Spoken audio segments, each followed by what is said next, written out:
Sim. Isso é por conta do currículo ser aberto? Sim. Ou Sim. É interessante, é difícil entender o que representou para a cultura europeia, para a cultura ocidental, o colapso do Império Austro-Húngaro. A Primeira Guerra Mundial, se nós pegarmos um livro que eu aconselho a leitura, que é o do Paul Johnson, Tempos Modernos, é um livro incrível. Ele vai discutir o curto século XX, mostrando como, do fim da Primeira Guerra Mundial até o colapso da União Soviética, a grande mola propulsora da história do século XX foi a ideologia. E ele encontra em 3 figuras, 3 alemães, a base para destruir os males do século XX. São eles Nietzsche, com o relativismo moral, Freud, com o determinismo psicológico, que reduz toda a ação humana ao impulso sexual, e Marx, com o economicismo, que reduz toda a ação humana à economia. Quando Mises tenta fazer uma teoria geral da ação humana, ele entende que o motor da ação humana, apesar de ter uma constante, que é a passagem de um estado de menor conforto ou desconforto para um estado de maior conforto ou menos desconforto, ele não determina objetivamente o que vem a ser isso, pois ele sabe que o grau de preferência dos indivíduos é subjetivo, é determinado por visões culturais distintas,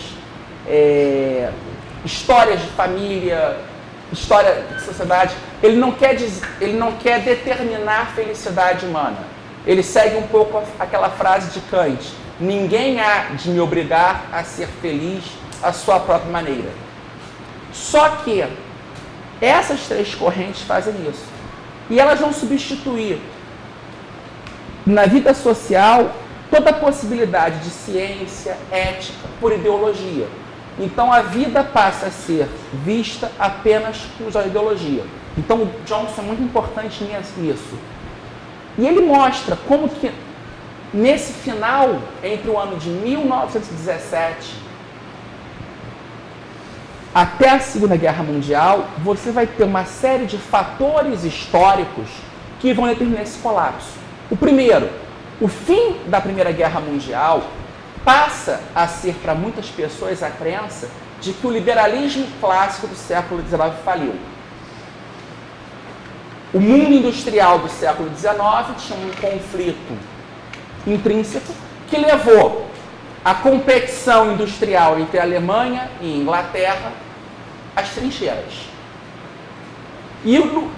Ao fim da guerra, a Europa sai de um mundo que não acredita mais na possibilidade desse progresso material, é a crença de que o capitalismo levou o conflito.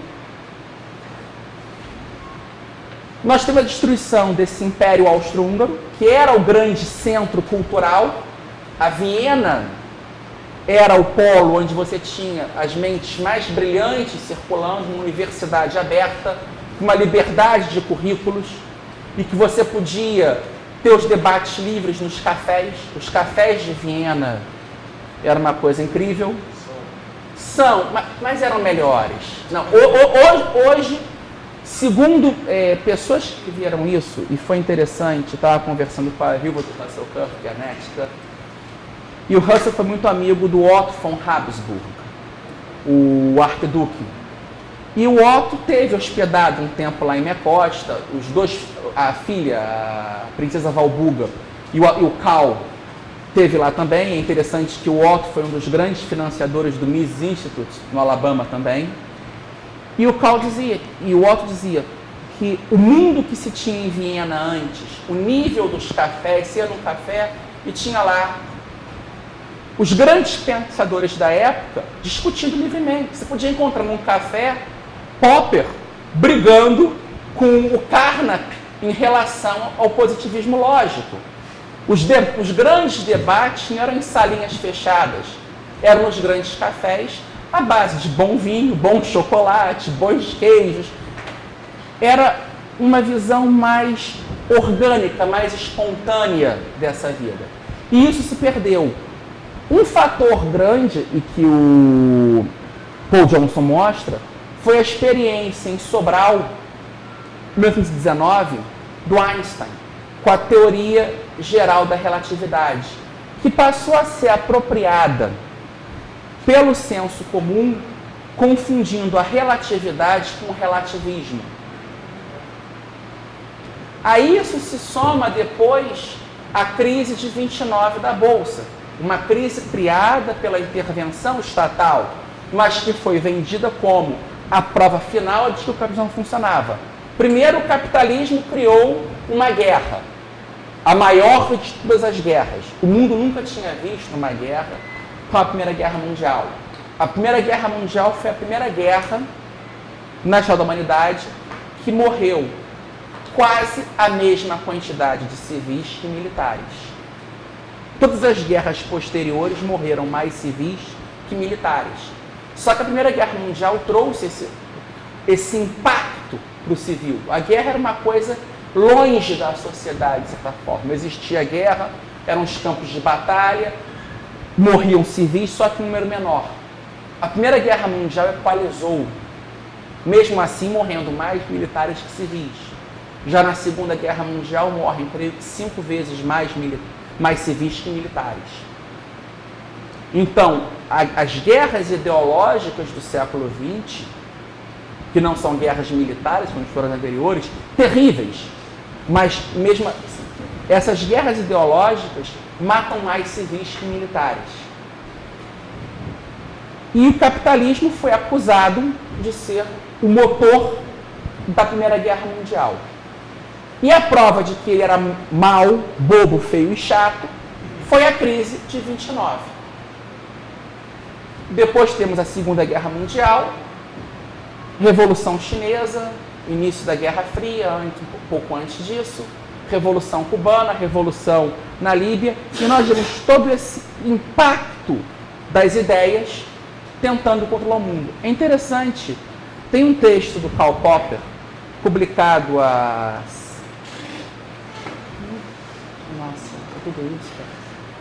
quase 20 anos pelo Instituto Liberal, em que o Popper mostra como uma falsa ideia, o marxismo, na tentativa de que, destruindo o capitalismo, salvaria o mundo, quase destruiu o mundo. A tentativa de colocarem mísseis nucleares em Cuba para destruir os Estados Unidos. Na tolice achando que não haveria um ataque imediato e teria uma guerra nuclear total. E o que motivou isso? Ideologia, falsas ideias. Um amigo nosso, o professor Alberto Oliva, que dá aula de filosofia na FRJ, costuma dizer que em certos livros devia de ter a tarjeta.